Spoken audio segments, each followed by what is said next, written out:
দর্শক, এই মুহূর্তের ব্রেকিং নিউজ, মেলেনি অঙ্ক। ভোটের ভবিষ্যৎবাণী নিয়ে বিরাট সিদ্ধান্ত নিল ভোটকুশলী প্রশান্ত কিশোর ওরফে পিকে। বিজেপিতে যোগ দিতে চলেছে এই ভোটকুশলী। এমন খবর সামনে আসতেই তোলপাড় রাজ্য রাজনীতি। বলেছিলেন এনডিএ 400 পার হবে না, মিলেছে সেই কথা। কিন্তু 2019 সালের মতোই ফলাফল করবে বিজেপি, বা পশ্চিমবঙ্গে 1 নম্বর দল হয়ে উঠবে এই গেরুয়া শিবির। এই সমস্ত ভবিষ্যৎবাণীর কোনোটাই মেলেনি।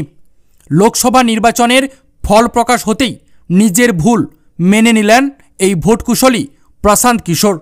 লোকসভা নির্বাচনের ফল প্রকাশের পর প্রথম সাক্ষাৎকার দেন প্রশান্ত কিশোর। তিনি বললেন, আমার এবং আমার মতো বাকি ভোটকুশলীদের অনুমান ভুল হয়েছে। আমরা সেই ভুল স্বীকার করে নিচ্ছি।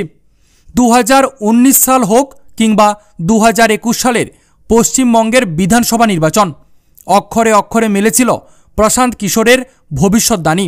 কিন্তু 2024 সালে মেলেনি তার সেই হিসাব।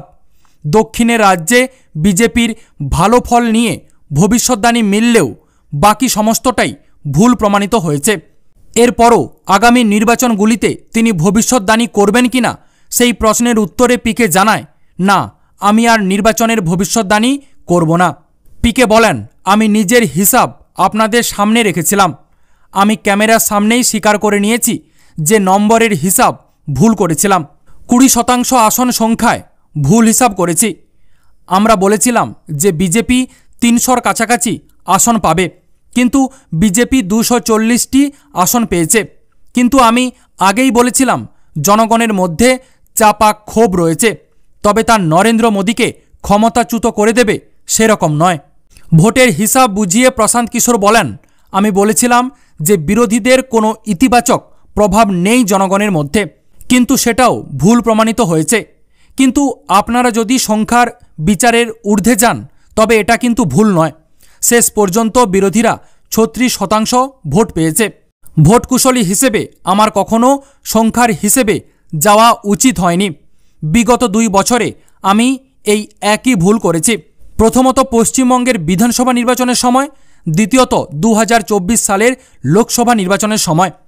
যদি সংখ্যা সরিয়ে রাখেন তবে আমি কিন্তু ঠিকই বলেছি। এরপর সাংবাদিকরা প্রশান্ত কিশোরকে প্রশ্ন করেন তিনি পরবর্তীকালে রাজনীতিতে যোগ দেবেন কিনা এবং যোগ দিলে কোন রাজনৈতিক দলে তিনি যেতে ইচ্ছুক। এই প্রশ্নের উত্তরে ভোটকুশলী পিকে জানায় তিনি পরবর্তীকালে রাজনীতিতে যোগ দিলেও দিতে পারেন, কিন্তু কোন দলে যোগ দেবেন সেটা তিনি এখনও পর্যন্ত জানাননি।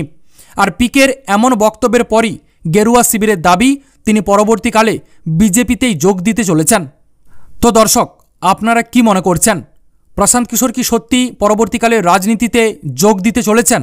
এবং তিনি যদি রাজনীতিতে যোগ দেন, কোন দলের সাথে তিনি যুক্ত হতে পারেন পরবর্তীকালে? এই ব্যাপারে আপনাদের কি মতামত রয়েছে অবশ্যই কমেন্ট সেকশানে, কমেন্ট বক্সে জানাবেন। আপাতত এতটাই। পরবর্তী গুরুত্বপূর্ণ ইনফরমেশনগুলো সবার প্রথম পাওয়ার জন্য অবশ্যই WB টেট ইনফরমেশন চ্যানেলটিকে সাবস্ক্রাইব করে রাখুন এবং যুক্ত থাকুন আমাদের সাথে। ধন্যবাদ।